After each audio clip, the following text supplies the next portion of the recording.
কি হয়েছে বলো, আমাকে খুলে বলো। আচ্ছা বলো তো, আমি কি খেতে ভালোবাসি? তুমি কি খেতে ভালোবাসো?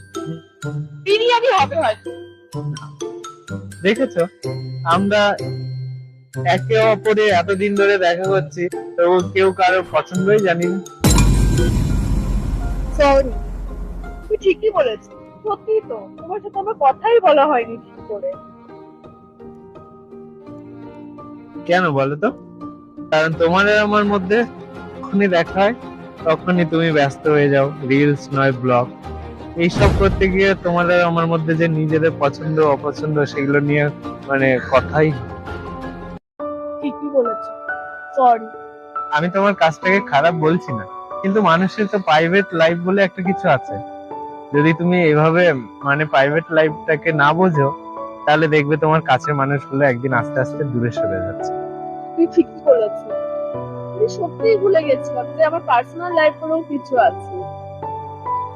তুমি যেমন ব্লগ করতে ভালোবাসো, সেটাকে সময় দাও, তেমন তোমার কাছের মানুষগুলোকে সময় দিলে তারাও দেখবে কোনোদিনও দূরে সরে যাবে না। ঠিক বলেছো, সরি। এবার থেকে আমি সবটা খেয়াল রাখবো। যাক, অন্তত তুমি তাও বুঝলে। বাই। হ্যাঁ, আবার ব্লগ? আমি তো মজা করছিলাম।